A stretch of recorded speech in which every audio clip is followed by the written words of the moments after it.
നമ്മുടെ കൊച്ചു കേരളത്തിൽ മനസ്സാക്ഷിയെ മരവിപ്പിക്കുന്ന വാർത്തയാണ് ഇടുക്കിയിലെ നെടുങ്കണ്ടത്തു നിന്നും വന്നത്.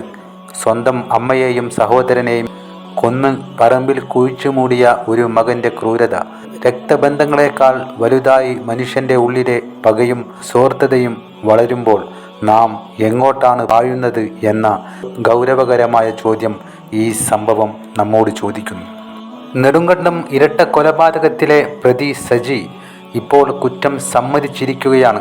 ഒളിവിൽ കഴിഞ്ഞിരുന്ന മലമുകളിൽ നിന്ന് ഇറങ്ങി വന്ന് ഒരു കടയിൽ ഇരുന്നു കൊണ്ട് എനിക്ക് തെറ്റുപറ്റിപ്പോയി എന്ന് അയാൾ പറയുമ്പോൾ നഷ്ടപ്പെട്ടത് 2 വിലപ്പെട്ട ജീവനുകളാണ്. തന്നെ പ്രസവിച്ച് വളർത്തിയ അമ്മ മേരിക്കുട്ടിയും കൂടെ പിറന്ന സഹോദരൻ റജിയും. വെറും 1 മീറ്റർ മാത്രം ആഴമുള്ള കുഴിയിൽ സ്വന്തം ചോരയെ ഒളിപ്പിച്ചു വെക്കാൻ ശ്രമിച്ച പ്രതിയുടെ മാനസികാവസ്ഥ ഭീതിയോടെയല്ലാതെ നമുക്ക് നോക്കിക്കാണാനാവില്ല. പ്രാഥമിക വിവരങ്ങൾ സൂചിപ്പിക്കുന്നത് മദ്യപാനത്തെ തുടർന്നുണ്ടായ തർക്കമാണ് ഈ അരും കൊലയിലേക്ക് നയിച്ചത് എന്നാണ്. മദ്യം മനുഷ്യൻ്റെ വിവേകത്തെ ഇല്ലാതാക്കുമ്പോൾ അവൻ ഒരു മൃഗമായി മാറുന്നു എന്നതിന് ഇതിലും വലിയ ഉദാഹരണം വേറെയില്ല.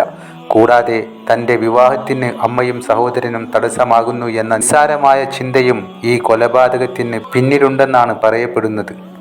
സ്വന്തം സുഖത്തിന് വേണ്ടി തണലായി നിന്നവരെ തച്ചുടയ്ക്കുന്ന ഈ മനോഭാവം ഒരു സാമൂഹിക വിപത്താണ്. ഈ കേസ് ഇവിടം കൊണ്ട് അവസാനിക്കുന്നില്ല. 2018 സജിയുടെ പിതാവിനെ കാണാതായ സംഭവത്തിലും ഇപ്പോൾ ദുരൂഹത നിഴലിക്കുന്നു.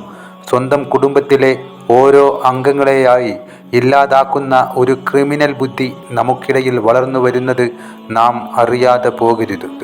ഈ സംഭവം കേവലം ഒരു വാർത്തയായി മാത്രം കാണരുത്. ഇത് നമ്മുടെ കുടുംബ ബന്ധങ്ങളിലെ വിള്ളലുകളിലേക്കും ലഹരിയുടെ അസ്തങ്ങളിലേക്കും വിരൽ ചൂണ്ടുന്നു. മയക്കുമരുന്ന് കുടുംബ സമാധാനം തകർക്കുക മാത്രമല്ല, മനുഷ്യനെ കൊലപാതകിയാക്കി മാറ്റുകയും ചെയ്യുന്നു. നിസ്സാരമായ തർക്കങ്ങൾ പോലും വലിയ ദുരന്തങ്ങളിലേക്ക് മാറുന്നത് പരസ്പര ബഹുമാനവും ക്ഷമയും ഇല്ലാതാകുന്നത് കൊണ്ടാണ്. ഇത്തരം സാഹചര്യത്തിൽ നമ്മുടെ അയൽപ്പക്കങ്ങളിൽ നടക്കുന്ന ചെറിയ തർക്കങ്ങൾ ശ്രദ്ധിക്കാനും അധികാരികളെ അറിയിക്കാനും നാം മടിച്ചു പോകരുത്. സജിയുടെ പിതാവിനെ കാണാതായപ്പോൾ നാം കാണിച്ച അശ്രദ്ധയാവാം ഒരുപക്ഷെ ഈ 2 ജീവനുകൾ കൂടി നഷ്ടപ്പെടാൻ ഇടയാക്കിയത്. നിയമം അതിൻ്റെ വഴിക്ക് പോകും. പ്രതി അർഹിക്കുന്ന ശിക്ഷ ഏറ്റുവാങ്ങും. എന്നാൽ മണ്ണടിഞ്ഞ മേരിക്കുട്ടിയും റജിയും നമുക്ക് നൽകുന്ന ഒരു വലിയ മുന്നറിയിപ്പുണ്ട്. സ്വാർത്ഥതയും ലഹരിയും കണ്ണു നിറയ്ക്കുമ്പോൾ അവിടെ സ്നേഹത്തിനോ ബന്ധങ്ങൾക്കോ സ്ഥാനമില്ലാതാകും.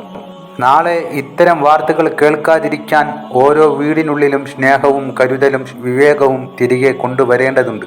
മനുഷ്യത്വം മരിക്കാത്ത ഒരു സമൂഹത്തിനായി നമുക്ക് ജാഗരൂകരാകാം.